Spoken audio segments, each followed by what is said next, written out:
Hey y'all, good afternoon. Welcome to the GI Justin channel. Thank you guys so much for showing up today. I've got some really interesting stuff to talk about with you. It seems like we're every day coming up with new news that is just so troubling when it comes to the events of the world. And I decided I'd take today after we did the really super cool episode with an American hero, Field Marshal, yesterday. His story is an amazing one, and if you haven't had time to watch it yet, I seriously highly recommend. It's 55 minutes long. Take some time and watch that thing because the stories that he has to tell about Vietnam are amazing, and I don't think that man, I don't think I've ever heard some of the stories like he's got in his books and that he tells on the video yesterday. So if you haven't had a chance to check that out, go ahead and do it. And while you're there checking it out, go ahead and hit that subscribe button so you never miss an episode because I've got more cool guests that are lining up right now. So we're gonna have some more super cool people. Today, what I want to talk to you about kind of ties in with a couple of the videos that we've been talking about recently when it comes to nuclear situations, and that is that basically Vladimir Putin has accused the West of giving nuclear capable and nuclear weapons in parentheses, or not in parentheses, yeah, whatever, to Ukraine. He's not entirely wrong, but that's what I want to talk with you guys about today is what we've done that is infuriating them and how their response to it could really be problematic for us. So basically, the British are giving what's called depleted uranium rounds to the Ukrainians, and depleted uranium rounds belong in a tank category. They're a round fired by the main gun of the tank, and then also some aircraft have the ability, like our A-10, to fire depleted uranium rounds. So they're basically byproducts of depleted uranium is a byproduct of nuclear enrichment. So when we're making these nuclear fuel rods and these nuclear fuel cells, um, for our nuclear reactors and everything, this depleted uranium is one of the things that is created. And we have found that it makes a really nice tank killing weapon. So, what we do is we create these, uh, for lack of a better word, bullets. They're tank rounds, and their purpose is really good for tank killing. How do I describe it best? Let's see. So depleted uranium is like significantly more dense than lead. It's about 5 times more dense than lead, meaning that with it having such a high density, when it comes in contact with tank armor, even reactive armor, it can't compress well, so it creates almost a liquid jet of metal, and that liquid jet of metal goes inside the tank and completely destroys whatever it comes in contact with. Think of it as like a big dense dart that when it makes contact with that tank, it is over. It is the kind of round that we've been using for a while now. We developed it in the 1970s for use against Russian tanks. So here, that the T-72 is basically the most prolific Russian tank, and this round is designed specifically to kill it.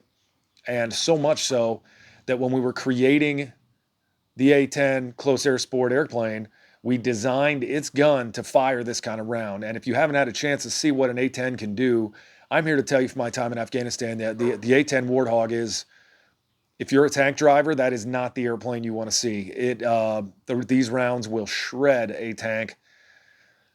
It's amazing. It is an amazing thing to see.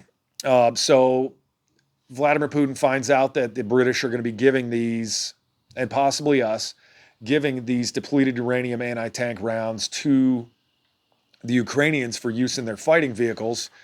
And here's what he says. So Putin says, Moscow will respond accordingly, given that the collective West is starting to use weapons with a nuclear component. Their foreign minister came out and said the British have lost their bearings, warning that these are a step toward accelerating escalation. And their defense minister said, this is yet another step, and there are not very many of them left. Part of the thing that I think is interesting here is, technology that is of this age isn't tough to replicate anymore. So the Russians have depleted uranium rounds for their tanks as well. They just don't want Ukraine to have them because they're having a hard enough time keeping their fighting vehicles alive with the javelins and some of these other weapons that we've given them, along with the fact that they haven't been able to stop the Ukrainian air power yet. I mean, how can we be a year into this and there's still a single plane with the Ukrainian flag painted on it flying around? That is shocking to me.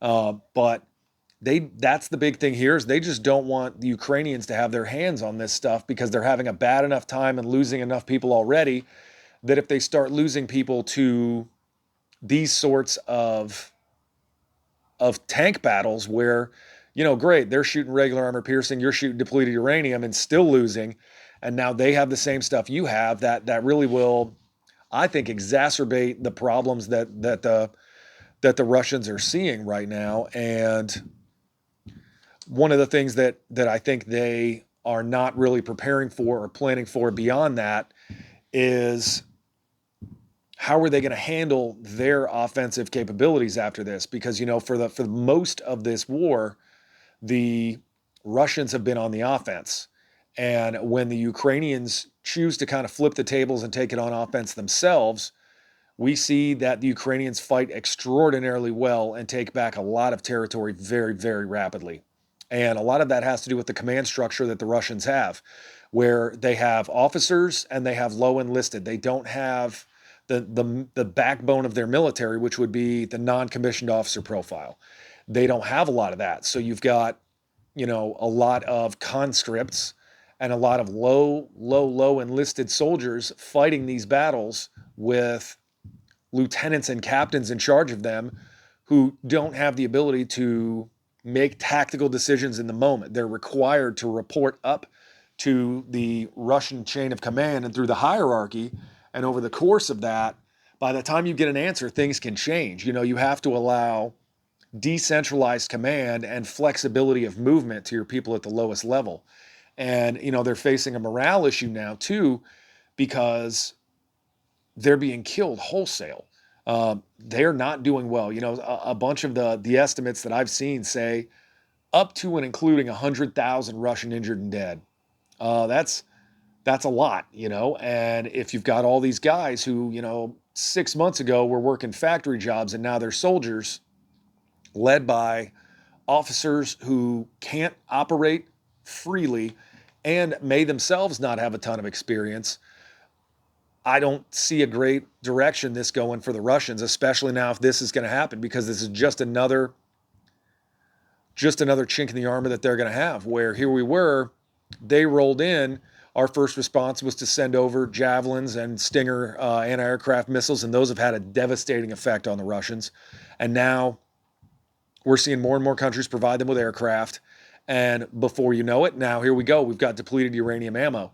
So the question is, how do the Russians actually respond? And I think the answer is exactly what they're doing, what they've done previously with all this stuff. They will pull closer to China as much as they can because it's the only ally they've got left that has any clout whatsoever. And then I think they're going to continue to make these outlandish accusations against the West of nuclear component. Yes, that is true. It technically does have a nuclear component, but I mean, we're not talking about us giving them tactical nuclear weapons here, So it's something the Russians already have. I think that's going to be their entire play because they know that they're kind of pigeonholed in some really bad spots right now, and if they start getting their butt kicked far enough, the only two options they're going to have left is use a nuclear weapon or get their butt out of there and get back to Russia. And I think, honestly, I think that for as crazy as Putin may be, he is very smart when it comes to operating his military. And I don't see them utilizing a nuclear weapon over Ukraine. They're not going to open that box for Ukraine. They might open that box when it comes to biting us. But, in terms of dealing with Ukraine, I think they'll accept the fact that they lose and learn from it. And if they don't, God help us, because the world will come to Ukraine's rescue. And when we do that, we may have to do it with the nuke. So there's World War III, and here we go. I don't think it's going to come to that. And I think most of the people who know a lot about Putin would probably agree on that tone that he is not going to be trying something like that. So, yeah, I think we probably will continue to give them all the weapons we can until they actually draw a line on us and say anything else, and we will nuke them. And I think that's what it would take. Otherwise, we're going to keep doing what we're doing. So, all righty, y'all. Well, just another scary, scary scenario unfolding in front of us day to day. So thank you guys so much for watching the channel today. Throw me a little thumbs up in the like section there.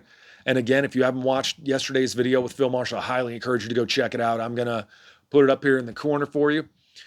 Thanks so much for watching the channel, and I really appreciate the comments. I love talking with you guys. So have an awesome day.